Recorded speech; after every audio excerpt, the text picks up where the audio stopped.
안녕하십니까. 여러분들을 부자로 만들어드리는 부통인의 실전 모임을 담당하고 있는 조성호 소장입니다. 반갑습니다. 자, 오늘은 전세금, 확정일자, 우리가 또 기간이 만료되면 주인들이 또 올려달라고 증액하는 부분이 있잖아요. 보증금을.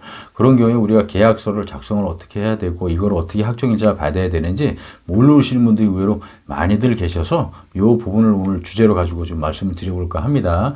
자, 시작하기 앞서 좋아요, 구독 꼭 눌러주신 거 잊지 마시고 꼭 눌러주세요. 아주 시민합니다. 자, 많은 분들이 사실 저희 회원분들도 그래요. 얘기 나누다 보면은 혹시 보증금 올렸을 때 어떻게 계약서를 다시 작성을 해야 되는지 이런 것들도 모르시는 분들도 많아요. 그리고 또 상담하러 오신 분들도 얘기 나누다 보면 이런 부분에 대한 걸 잘 모르시고 사회 초년생들 같은 경우도 이게 잘 모르는 경우도 있잖아요. 살다 보면 또 증여해달라고 하는데 그런 것들을 우리가 어떻게 해야 되는지 이런 부분을 우리가 잘 모르면 사실 혹시 집이 잘못되거나 경매로 넘어가거나 하게 되면 어떤 사건이 발생이 되면 나에 대한 어떤 소중한 돈을 우리가 잊어버리고 손실을 당할 수가 있잖아요. 그래서 이런 부분을 우리가 정확하게 좀 잘 짚고 알고 넘어가야 되지 않겠습니까?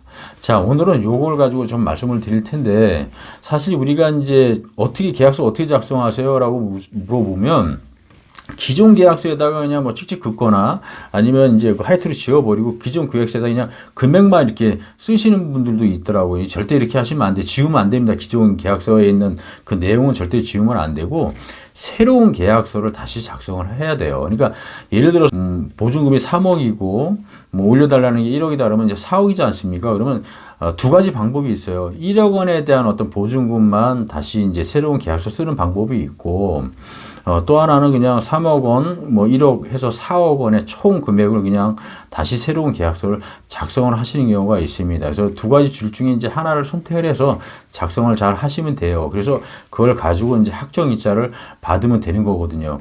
그런데 이제 여기서 중요한 것은 기존의 계약서는 무조건 잘 관리하시고 가지고 계셔야 된다는 얘기입니다. 버리시면 안 된다라는 거죠. 자, 왜 그러냐면 사실 이제 이런 분들이 있어요.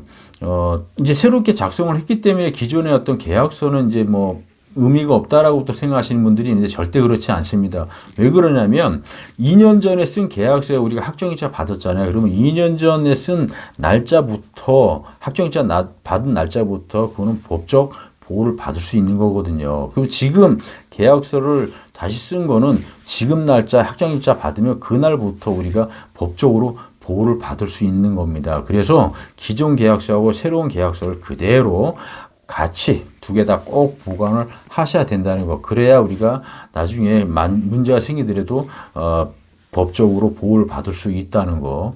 자, 그리고 여기서 또 하나 중요한 게 뭐냐면 우리가 이제 계약서를 새롭게 작성을 할 때 1억 원에 대한 어떤 그 전세보증금 우리가 증액을 해주잖아요.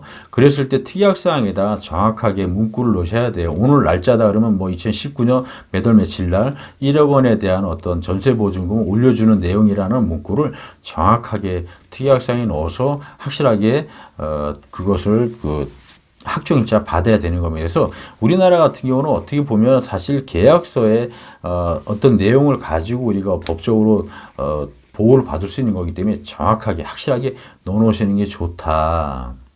사실 제가 이렇게 말씀을 드려봤지만 어떻게 보면 되게 간단한 거죠. 간단한 건데도 사실 우리가 그런 상황에 딱 닥치게 되면 그냥 또 생각을 안 하고 모르고 이렇게 넘어가는 경우들이 많이 있어요. 왜냐하면은 어떻게 해야 되는지 모르면 예를 들어 대충 이거 지우고 이렇게 쓰면 됩니다 이렇게 하는 경우도 있어요. 그러면은 우리가 그냥 대충 하시는 경우가 있거든요. 근데 만약에 그런 경우를 해가지고서 나중에 집이 문제가 생기면 내가 1억에 대한 어떤 그 올려준 보증금 이런 것들을 우리가 손실을 볼 수가 있거든요. 근데 우리가 생각하는 것보다 의외로 이런 분들이 많아요. 그래서 우리가 이제 이런 것 때문에 손실 보시는 분들이 많기 때문에 특별하게 이런 것들은 잘 체크하고 조심을 좀 하실 필요가 있다. 제가 다시 한번 짚어드리면 어쨌든 보증금을 증액을 하더라도 새로운 계약서를 다시 작성을 해서 두 개 새로운 계약서도 보관을 하고 기존 계약서도 보관을 같이 해야 된다는 점, 그리고 특약사항에 정확하게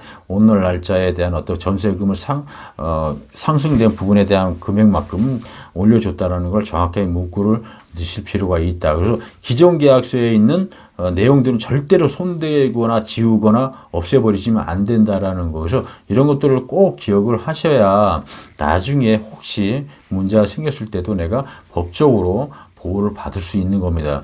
여러분들 이런 거 모르시면 내가 그냥 넘어가게 되면 손실을 볼 수 있다는 거 꼭 잊지 마시길 바라고요. 자, 오늘은 여기서 설명을 좀 마쳐볼 거고요. 사실 이제 소액으로 뭔가를 좀 하고 싶고, 그리고 어떤 건물을 내가 좀 뭔가 좀 해야 되는데 어떻게 사야 되고 어떤 걸 봐야 되고 또 임차인들을 어떻게 관리하고 연체자가 생겼을 때 이걸 어떻게 처리해야 되는지 이런 부분들 또 궁금하거나 두려우신 분들은 언제든지 저희 부통연을 찾아보시면 부통연에서 여러분들의 방향을 아주 잘 잡도록 도움을 드리도록 하겠습니다. 자, 오늘은 여기서 설명을 좀 마쳐보도록 하고요. 인터넷상에 부통연이라고 치면 좋은 정보 계속 올릴 거니까 여러분들 꼭 들어오시는 거 잊지 마시고요. 자, 오늘 여기서 설명을 좀 마쳐볼까 합니다. 감사합니다.